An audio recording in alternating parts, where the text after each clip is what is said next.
Welcome to Shut Up and Sit. I'm Yedda a consciousness coach and consultant. I'm on a mission to bring mindfulness to the modern world. Each week, we will offer ancient healing practices, real-world examples, and the latest research in neurobiology and behavior change into fun conversation that invites you to wake up your highest self. Now, let's go shut up and sit. Welcome, everybody. Oh, I'm so glad to be back. I say that every time, but I am. I'm so glad every time to be back. I got my JOMO shirt on today. I'm on the whole joy of missing out mindset. If you haven't heard of JOMO, you know that whole FOMO, fear of missing out. So in the mindfulness world, we kind of go with that JOMO, and I actually do find a lot of joy of missing out on what everybody else is doing.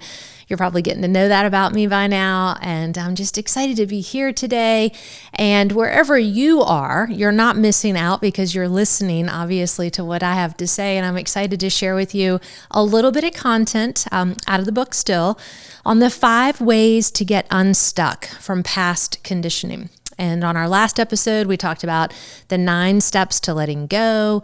We had an amazing guest. We had Malika here, and we were talking all about all kinds of cool stuff. We've got this retreat that we're working on and planning in Morocco, and we just shared a little bit about our story and about letting go and mindfulness. And, but I think it's just so cool how the universe works. I talked about that on the last episode. There's this magic. I've always believed in magic as a kid. I've always really been, I think, conditioned myself, my past conditioning. I've been conditioned to actually find the joy in missing out. If you've been reading my book, you've probably heard some of those stories. And I talk in the book about, being sent out in the hall. My mom decided that she was going to be Jehovah's Witness for a while when we were kids. And so literally, the missing out piece for me and that old programming started a long time ago. And I would literally be in the classroom and the teacher would come in every day, you guys, no lie.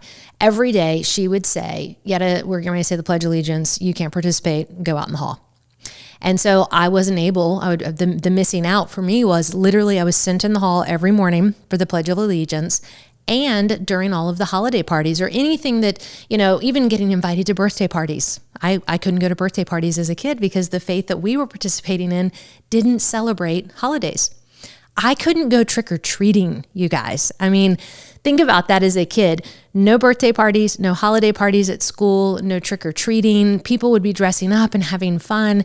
We'd be sitting in the bedroom with our little candle and reading Bible stories and being quiet while all the other kids in the neighborhood were dressing up and having fun. And so this idea of belonging and the fear of missing out that so many people in the world possess, I actually don't have that. And so people in my life sometimes laugh, they do laugh at me because I'm like, I kind of like being on the outside. So if I go to events, I'm usually kind of on the periphery. And if I'm in a crowded situation, I kind of want to be on the outside looking in. And I've alluded to this a little bit on my shows so far, but that joy of missing out has actually enabled me to do the work that I do. And I've said this before, I don't get lost in the crowds. I don't follow the gurus. If anything, I'm the one that's sitting outside. And there's another story in my book where I went to an ashram in the Caribbean, and there was hundreds and hundreds of people on this platform on the beach. And yes, when I went to an ashram, it had to be in the Caribbean because I needed it to be beautiful. And I was living in, this place and practicing silence and getting up at 5 a.m. and kind of just curious about following into, well, if I'm going to go into this mindfulness world, what's it look like? And what do I need to be doing? And what I realized when I was there, I was sitting in this platform and it was early in the morning and they had their guru up in the front. And I remember going, this doesn't feel comfortable. And so I got up and I went and got some tea and I sat out on the outside of this ashram. And I started going, I feel so much better. And I realized I was sitting in the hall. In my mind, I was more comfortable sitting out in the hall, peering in and kind of watching through the doorway of what everyone else was doing. And it was in that moment that I thought, well, I'm really curious now about my past conditioning. I can't rewrite the story, meaning I can't act like it never happened. And I wondered at that point in time, was my wounding actually my wisdom? but I hadn't really learned how to let go of that conditioning in a way that I could rewrite the story with new narrative or language, if you will. So I wasn't saying the story didn't happen, but instead of telling that story of I'm a victim and I'm a little kid and nobody wanted me and everybody sent me out in the hall and I was abused and I was hurt and it sucked and poor me, I started asking myself, could mindfulness help me tell another story to maybe kind of go through this process of literally getting unstuck from this past conditioning and help me to go, actually, I kind of like sitting in the hall. And the work that I do with clients, and my friends will tell you, the community I live in will tell you, I am not ever somebody that follows the gurus. I don't follow the famous people. Yes, so have I studied with some? Do I work with them? Do I find that they have value? Yes.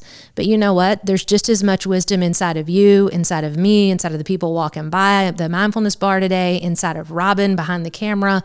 Every single person has wisdom. Every single person has a guru. Deepak Chopra says guru stands for G. You are you. So how about that one? So I started thinking, wait a minute, this doesn't seem to make sense that everybody's on this platform back to the Caribbean and or if I'm at a conference for leadership development, that everybody's like, oh, this person's so great and we gotta worship the Shwage and Namda, Bamda, blah, blah, blah, should have bought a Honda, whatever the whole line is that comes with all of that. I found myself sitting there going, wait a minute, I actually might have some past conditioning that I want to get unstuck from, but I don't want to get rid of it and make it as if it never happened, because what if that was divinely timed and planned at some level that helps me be who I am and do what I do today? So when we get into this content in just a second, I kind of wanted to tee you up with that story to understand. That's what I mean when I say to people, your wounds become your wisdom. I thought being put out in the hall, I thought the joy, or that I didn't think there was any joy of missing out. You know, that fear of missing out could never be joy. So when I saw the whole idea of the joy of missing out shirt, I'm like, I'm getting one of those, because there is a lot of joy of missing out what the world is doing to numb, to shame, to blame, to get rid of or get away from their suffering. And then what happens is they create a whole little clique and they join up around that, and then they exclude you because you're not doing what they do. And I'm sitting out in the hall going, but I can see all of it, and I can see what you guys can't see.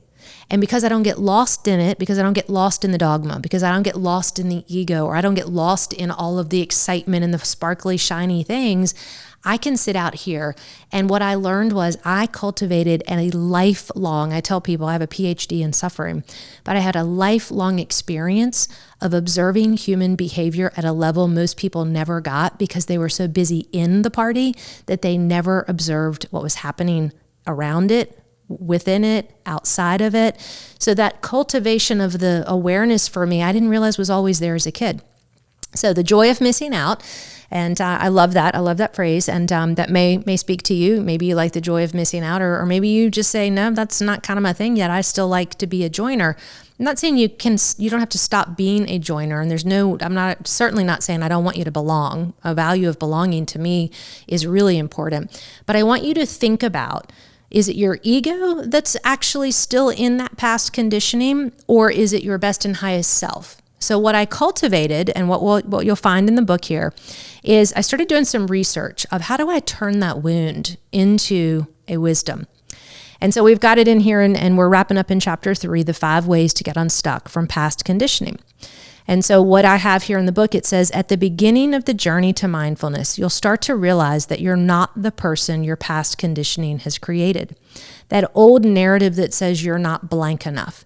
Maybe you're not smart enough, you're not good enough, you're not worthy enough, you're not funny enough, you're not successful enough. What you realize when that narrative, now that you guys have been cultivating thinking and you're really starting to feel into the feelings, and you know that they come from the thinking, you can now start to be able to be with them and say, okay, so wait a minute.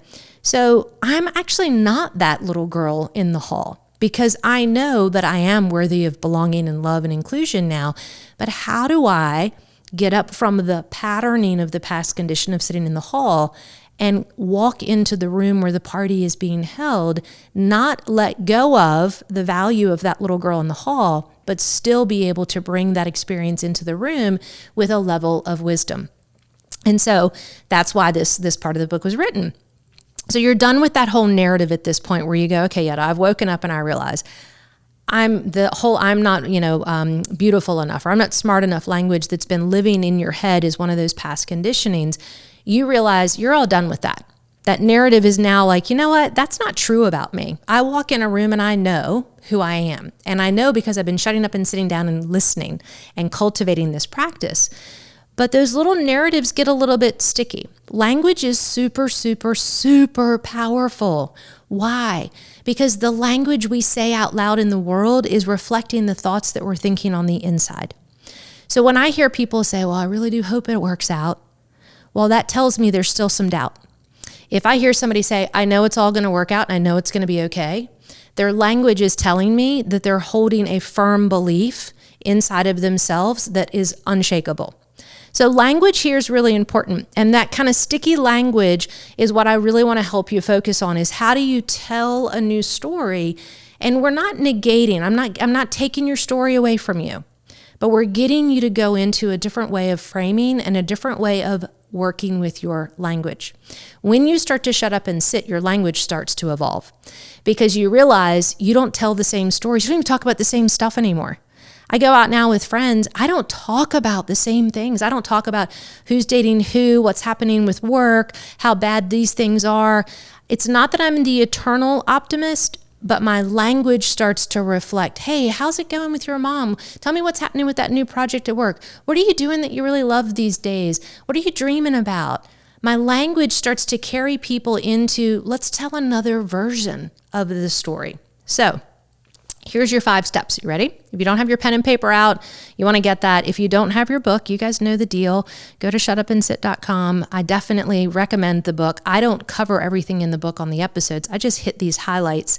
And actually, with one of the editor that helped me with this book today, she and I were on a call, and she said, Yedda, I know you've got like 50 episodes here and you're running through the table of contents in the book, but every one of your episodes could be an entire course, meaning I could literally do a 5-week course and literally take you through the 5 steps. And I thought, oh man, I might not ever run out of content. And I still have another book I want to write. So I know I'm giving you the kind of overview here. I'm not diving all the way in deep as if this was a one-on-one or group coaching call.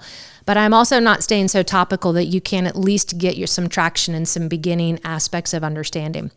So if you don't have the book, yes, I do recommend getting the book. You need it. It's a value. It will help you because you're going to keep going back to this over and over and over again. Go to the website. You can figure all that out. Now, if you've got pen and paper, step number 1.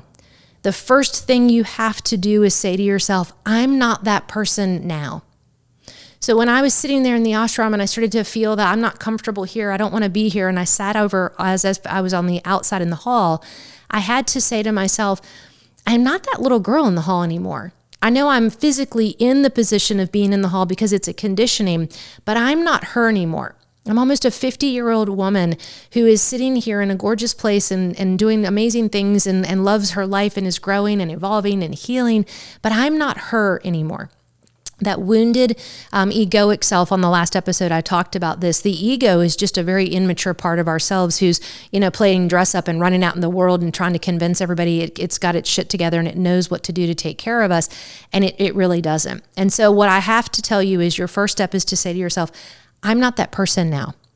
If you're healing and getting out of past conditioning, whether it's from work or relationship or family or cultural or whatever it is from the wounding, it doesn't matter if the wounding happened when you were 5 or when the wounding happened if you were 50.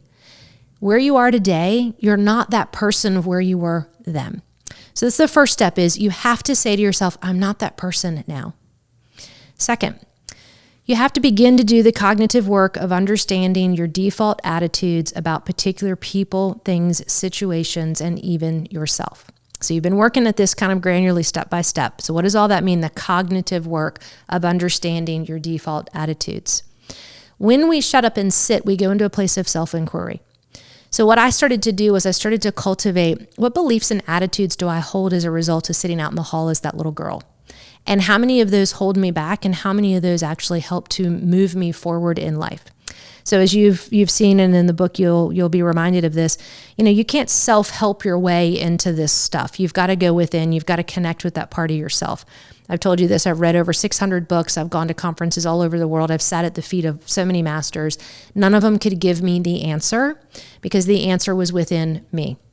Only that little girl sitting inside of me who sat out in the hall with that conditioning was the one that could give me the answers that would help me understand what I needed to do to give her another story, which is, you are loved, you are worthy, you've gained some incredible perspectives, you have value to give me wisdom that I've probably forgotten. So I call her in now and ask her, if I'm teaching or if I'm working with people or if I'm in a group, what is it that you are able to see here that I need to witness or bring into the experience? So you do that cognitive work of understanding those attitudes, and you really sit with and you go within and ask that part of yourself to work with you. All right. And I know some people at this point are like, but Yedda, you don't understand. I had some pretty horrific things happen to me. And I'm not saying that we just wish the trauma away but we begin to start to reach back in, and we as the adult self start to cultivate a connection with the wounded self. That's the person who wants and needs your love most, is you. Okay. Are there people that can help you along the way on this journey? And depending upon your level of wounding, yes. And please seek them out. I'm just giving you the 5 steps that I knew worked to get out of the conditioning and learn to show up with another version of the story. Step number 3, you have to begin to listen to the people to whom you normally wouldn't listen to. Now, I want you to hear that, because I'm going to repeat that. You have to listen to people you wouldn't normally listen to. Opening yourself up to the narratives that don't necessarily align with yours. Why is that? Because you only know what you know. You only know the narrative that was given to you. If you want to know what it feels like to have love and belonging and joy, and you didn't get that programming as a kid, go hang out with people who do talk like that, who do give you that. I spent so much time with elders, older men and women who were like grandfather and grandmother role models to me, nurturing me as an adult. Some of my best friends when I was in my late 20s were in their 70s, because I wanted to know, what's it feel like to hear love, to feel maternal and paternal energy at a level I had never experienced. So I know it might sound counterintuitive, but you got to go hang out with people who are talking a different language, like the language and like the lifestyle that you acquire or desire to acquire. And then their language, and remember, we're moving into biology of beliefs next, but their language starts to program you, because our brains are like computers. It loves repetition.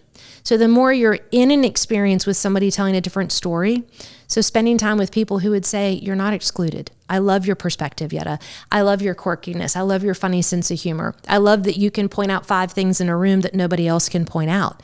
And so I had to start to spend time literally listening. And I'm reading this right out of the book to you guys to put the new program into my mind. And that's what I want you guys to do. Put yourself around people. If you want to understand other perspectives or other people's point of views, go hang out and talk to them. They'll tell you what they believe. And so I thought about this. This is news is something I don't watch. I don't listen to political radios. If you're really struggling with something, and let's just say negativity, well, the first thing I ask clients is, how much negativity are you putting in? News radio shows on the way to work, news at home while you're cooking, news app on your phone. I deleted all that crap. I didn't want negativity, because I already had enough suffering of my own to hold that I didn't need to be bombarded with everybody else's suffering when I was doing this work. So whatever you're listening to, you're being programmed by. And if you want a new program, step number 3 is go hang out with people that have that language, that have that program. By social anxiety, sheer social anxiety alone, you will not show up as your old self when you're in a situation where there's a majority of the quote unquote new self or the new story. That's why organizations like AA, NA, things like that work really well. It creates a social norm that says, we're going to take you out of this environment, put you in this one, and in this one, you're in a safe space to learn a new way of showing up that doesn't have whatever behavior you're letting go of. All right. So step number 4, favor the expanded awareness you get from engaging with your new narratives. What does that mean in big fancy words? I want you to aim for that higher level awareness no matter what is going on. Meaning, so if you are, for me, when I was the kid sitting out in the hall, I had a certain level of awareness, but I had to learn new language and I had to learn how to expand my awareness past the little girl in the hall. So I started doing some guided imagery where I would actually see myself as the adult self walking into that school and sitting down by the coat rack with this little girl and asking her to tell me what she saw, what she felt, and then using my adult self to be able to expand her window of awareness to say, let me give you some new ways of how to bring this awareness into the adult world we're now living in. So I kind of had to give her a little bit of an upgrade that her awareness was important, but I asked her to help me to expand my awareness in my adult world now. And then number 5, and this is so common sense, but it's the hardest one. Take the path of least resistance here, you guys. We're talking about emotions. When you feel constricted, you feel negative, you feel really tight, you feel really constrained, then that means don't go down this road. And when you're in the old narrative and the wounding and the body feels really constricted and there's a lot of resistance, we talked about this on the last episode, everybody's in this personal development language now is like, oh, we gotta teach about resilience, we gotta teach about grit. To me, all grit stands for is get ready, it's tough. I don't need any more grit in my life. I have had enough of grit and suffering. I don't need this to be hard. Pain is inevitable. Suffering is optional in mindfulness. What I really want you all to do is be easy, soften a little bit, have some compassion with that small part of yourself that got that old shitty pattern. And when you do that, find the path of least resistance. Don't try to fight the battle and go uphill. I mentioned this in the last episode too. Sometimes we just got to let shit break. And when it breaks, there's a ton of pieces on the floor that we can pick up and we can glue back together. Actually, did you know in the Eastern philosophies, one of the most valuable pieces of art is a piece of a vase. It's I forget the exact name. Those of you listening, you can Google it. But they'll break something and they'll put it back together to show the cracks. Because in the Eastern belief systems, something that's broken and put back together has greater value than something that's pristine and perfect. And so there's this method in the mindfulness teachings that says, you know what, you don't have to make this hard. And if you just let it go and it breaks, we can put it back together. That's a lot easier than trying to hold it all together and become something or do something that you're really not. And there's a whole field of psychology in this, and I want to kind of end with this with you all today. This is a little bit of a shorter episode, but these are really 5 deep points here, and I'll recap them in a second. But I want to tell you in the field of psychology, where we're at right now is we thought for a long time that resilience was the way to do it. But the truth is resilience is just me bracing and holding on and clinging and controlling and saying, I can handle it. Throw whatever you got at me on. I brace myself. I'm resilient.